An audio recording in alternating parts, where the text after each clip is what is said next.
Hello everyone, আমি তুহিনা আরেকটি নতুন ভিডিও নিয়ে চলে এসেছি। সামনেই পুজো, তাই আমরা সকলে মিলে চলে গেছিলাম পুজোর হাটে। দেখো, পুজোর হাটে ঢুকেই কি সুন্দর সুন্দর জিনিসপত্র পাওয়া যাচ্ছে চারদিকে। আমি যখন থেকে শুনেছি পুজোর হাট এখানে বসেছে, সেদিন থেকে যাওয়ার লোভ একদম সামলাতে পারিনি। তাই আমার মেয়েকে সাথে নিয়ে আর বরকে কনভিন্স করে বললাম, নিয়ে চলো তো একবার পুজোর হাটে, দেখি তো কীরকম সুন্দর জিনিসপত্র এসেছে। বলে রাখি, আমার পুজোর শপিং প্রায় অনেকটাই ডান। তাও মেয়েদের মন তো, কিছু কিছু জিনিস তাও পড়েই থাকে যে একটু ম্যাচিং জুয়েলারিগুলো নিলে কেমন হয়, বা আরও যদি ভালো কিছু পাওয়া যায়, চলো তাই দেখতে চলে গেছি। দেখলাম চারিদিকে ভীষণ সুন্দর স্টলগুলো, একে একে আমিও এক্সপ্লোর করছিলাম। দেখো কি সুন্দর সুন্দর বিটসের জুয়েলারি, সিলভারের জাঙ্ক জুয়েলারি, ভীষণ সুন্দর ছিল সবগুলো। আমার মেয়ে তো দেখেই অস্থির, কোনটা নেবে কোনটা নেবে। এই দেখো, এই পার্লের যে সুন্দর সুন্দর ব্যাগ এসেছে, আমার না ভীষণ পছন্দ হচ্ছিল এই পার্লের ব্যাগগুলো আর ক্রিস্টালের জুয়েলারিগুলো। ভারী সুন্দর দেখাচ্ছে না জিনিসগুলো। তারপরেই ছিল সিটি গোল্ড বা আরও বিভিন্ন ধরনের যে মেটাল হয় সেগুলো জুয়েলারি, সব বেশ বড় ছিল এই শপটা, এবং এর কালেকশনও ভীষণ সুন্দর ছিল। তারপরে এই আচারের দোকান, আমার না আচার দেখলেই জিভে জল চলে এলো। তারপরে দেখো, এটা একটা হ্যান্ডমেড শপ ছিল, যেখানে এই যে ফ্রিজের ম্যাগনেট, এবং উনি কিছু হ্যান্ডমেড কেকও বেক করে এনেছিলেন, আর কিছু ক্যান্ডেল তো ছিলই, আর ক্যান্ডিগুলোও ভীষণ সুন্দর দেখাচ্ছিল, বেশ একটা অ্যাস্থেটিক ফিল দিচ্ছিল।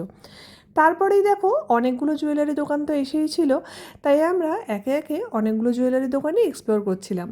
বিশ্বাস করো, প্রত্যেকটা জুয়েলারি দোকানে গিয়ে যখন যাচ্ছি, ভাবছি এটা নেব কি ওটা নেব, দাঁড়িয়ে দাঁড়িয়ে আমার একটা শাড়ির কালারও মনে পড়ছিল না। তাও অনেক ভেবেচিন্তে এটা বেশ একটু পছন্দ হয়েছে, তাই এটা আমি বললাম প্যাক করে দিতে। এটা আমি নিয়ে নিয়েছি, বেশ পছন্দ হয়েছিল, ছোটোর ওপরে, কিন্তু বেশ সুন্দর এবং কিউট দেখাচ্ছিল। একটা চুড়িদারের কথা মাথায় রেখে এটা আমি নিয়েছি। যখন পরবো তখন তোমরা দেখতে পাবে যে এটা ঠিক কেমন দেখাচ্ছে আমাকে পরলে। এই দোকানেও বেশ কিছু হ্যান্ডমেড জিনিস ছিল, সেগুলো আমারও খুব ভালো লাগছিল। আমার মেয়েরও খুব পছন্দ হচ্ছিল, সেও দেখছিল, বলছিল মাম্মা আমাকেও কিছু একটা কিনে দাও। আমি বললাম চল, তোকে অন্য কোনো দোকান থেকে কিছু একটা কিনে দেবো। এই জুয়েলারিগুলো তো তোর পরার নয়, এগুলো তো বড়দের জুয়েলারি। তারপরে দেখো, এখানে কি সুন্দর থরে থরে জুয়েলারিগুলো সাজিয়ে রেখেছে, ভীষণ সুন্দর দেখাচ্ছিল। ভীষণ গোল্ডেন টেম্পেলের জুয়েলারি, কিছু অ্যান্টিক জুয়েলারিও ছিল, কিছু জার্মান সিলভারের জুয়েলারি ছিল, কিছু পার্লেরও ছিল। খুব সুন্দর ছিল জুয়েলারিগুলো, কিন্তু আমি একটা শাড়ির কালার না মনে করতে পারায় আমি নিতে পারিনি। আর এই কানেরগুলোও ছিল খুব সুন্দর, পিওর এডির উপরে ছিল এগুলো। এই দোকানে খুব এডি জুয়েলারি ছিল, যেগুলো ভীষণ সুন্দর ছিল। তোমরাও দেখো, তোমাদের কেমন লাগছে জানিও।